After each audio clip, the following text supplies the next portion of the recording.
Hello বন্ধুরা, আমি dietician Shampa আর আজকে চলে এসেছি আবার একটা নতুন টপিক নিয়ে। দীর্ঘদিন এই যে ডায়েট বা ডায়েটিশিয়ান এই যে প্রফেশনের সাথে আমি যুক্ত, বিভিন্ন মানুষের সাথে দেখা হয়, কথা হয়, তার থেকে যে এক্সপিরিয়েন্স সেটাই আজকে শেয়ার করতে এলাম। আমাদের অনেকের মনে বিভিন্ন রকমের মিথস, বিভিন্ন রকমের ভুল কনসেপ্ট আছে, সেইটাকে ক্লিয়ার করা খুব দরকার। প্রথমত যে মিথসটা আমি খুব শুনি সবার কাছ থেকে সেটা হচ্ছে যে লেমন ওয়াটার খেলেই বেলি ফ্যাট ভীষণ মাপে কমে যেতে পারে। অ্যাকচুয়ালি বেলি ফ্যাট কমানোর জন্য লেমন ওয়াটার কিভাবে কাজ করতে পারে, কারণ লেমন হচ্ছে একটা ভিটামিন সি, অবশ্যই সেটা আমাদের বডিতে ভিটামিন সি প্রোভাইড করে, হাইড্রেশনের জন্য ভালো। কিন্তু বেলি ফ্যাট কি করে কমাবে ভিটামিন সি শুধু? বেলি ফ্যাট কমাতে গেলে আপনাকে ওয়েট কন্ট্রোল করার জন্য প্রপার ডায়েট ফলো করতে হবে, এক্সারসাইজ করতে হবে, তবে একমাত্র বেলি ফ্যাট কমা সম্ভব। রাতারাতি লেমন ওয়াটার খাচ্ছেন হানি মিশিয়ে আর ভাবছেন যে বেলি ফ্যাট কমে যাবে, সেটা একদম ভুল। নেক্সট যেটা খুব কমন একটা মিস্টেক, সেটা হচ্ছে যে ডিনার স্কিপ করে দিই, রাত্রিবেলা খাবো না, রাত্রিবেলা যদি খাই তাহলে কিন্তু আমাদের ওয়েট বেড়ে যাবে। এটাও সম্পূর্ণ ভুল কনসেপ্ট। আপনি রাত্রে যখন না খান তখন সেই খিদে যে থাকে, যে হাঙ্গার প্যাংস থাকে, তার জন্য আমরা ঘুম ঠিক করে হয় না।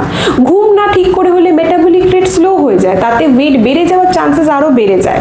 ডিনার করুন, প্রপার টাইমে ডিনার করুন, ব্যালেন্স মিল ফলো করুন, ডিনার করার পর একটু 10-15 মিনিট হাঁটাহাঁটি এক্সারসাইজ করুন, তাতে ভালোভাবে ডাইজেশন হবে এবং ওয়েট লস করতেও কিন্তু সুবিধা হবে।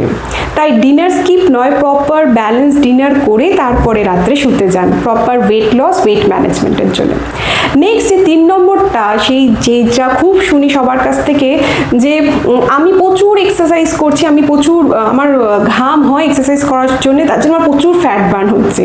এটাও কিন্তু একদম সত্যি নয়। আপনি এক্সারসাইজ করছেন, আপনার ঘাম হচ্ছে, কারণ ঘাম বা এই সোয়েটিং এটা হচ্ছে আমাদের বডির ন্যাচারাল কুলিং সিস্টেম। আপনি এক্সারসাইজ করছেন, বডি নিজে থেকে সেটাকে কুল করছে, কারণ আপনার বডিতে যে হিট প্রডিউস হচ্ছে সেটাকে ব্যালেন্স করার জন্য। তার মানে এটাই নয় যে আপনার ফ্যাট সেটা জলের মতো বডি থেকে বেরিয়ে যাচ্ছে, সেই কনসেপ্টটাও ভুল। এক্সারসাইজ ডেফিনেটলি করতে হবে ফ্যাট বার্ন করার জন্য, কিন্তু ঘাম বেশি হচ্ছে মানেই যে আপনার ফ্যাট বার্ন হয়ে যাবে এবং ঘাম হচ্ছে মানেই আপনি বেশি ফ্যাট লস করছেন, এটা একদম ভুল ধারণা। নেক্সট যেটা ভাত যদি খাই, ভাত খাওয়া আমি স্টপ করে দিয়েছি, তাতে আমি বেশি তাড়াতাড়ি ওয়েট লস করবো, এটাও ভুল।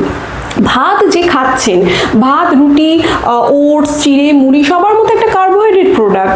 ভাত খেলেই যে ওয়েট বেড়ে যাবে তা নয়, ভাতের সাথে প্রপারভাবে ব্যালেন্স মেনটেন করুন, ভাতের সাথে প্রোটিন খান, ভেজিটেবলস অ্যাড করুন, যাতে একটা ব্যালেন্স মিল ক্রিয়েট হয়।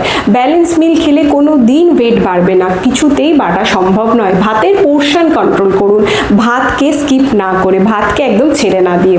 যেরকম রুটি, ওটস, চিড়ে খাচ্ছেন, তেমনি ভাতের সাথেও ব্যালেন্সভাবে ফুড নিয়ে মেনটেন করুন। আর ভাতের মধ্যে, রাইসের মধ্যে গ্লুটেন থাকে না, সেই গ্লুটেন না থাকায় আমাদের বডির ইনফ্লামেশন কমাতে সাহায্য করে। তাই ভাত খাবেন না যখন ওয়েট লস করবেন, এটা একদম ভুল কনসেপ্ট। এটাকে একদম না ভাবাই ভালো যে ভাত খেলেই আমি মোটা হয়ে যাব। নেক্সট যে 5 নম্বর পয়েন্ট, সেটা মিথস, যেটা খুব আমি সবার কাছ থেকে শুনি, সেটা হচ্ছে যে আমি খুব কম খাচ্ছি কারণ আমি ওয়েট কমাতে চাই।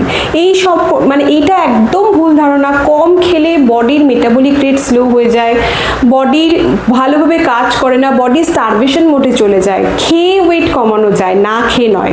যখন আপনি খাবেন না, বডির মেটাবলিক রেট স্লো হবে, বডি স্টারভেশন মোডে যাবে, বডি নিজে থেকে ফ্যাট স্টোর করবে যাতে সে নিজেকে প্রোটেক্ট করতে পারে। কিন্তু আপনি যদি না খেয়ে ভাবেন যে ওয়েট লস করবেন, সেটাও একদম ভুল কনসেপ্ট। প্রপার ব্যালেন্স মিল খেয়ে, প্রপার এক্সারসাইজ করে, লাইফস্টাইল মেনটেন করে তবেই ওয়েট লস করা সম্ভব। আশা করছি এই যে ছোট ছোট কনসেপ্ট, মিথস ছিল, সেগুলো কিছুটা হলেও জানাতে পারলাম। যদি এইরকম রিলেটেড আরও কিছু জানা থাকে, অবশ্যই আমার ভিডিওর কমেন্ট সেকশনে জানাতে একদম ভুলবেন না। সবাই খুব ভালো থাকবেন, সবার সাথে আবার দেখা হবে। নমস্কার।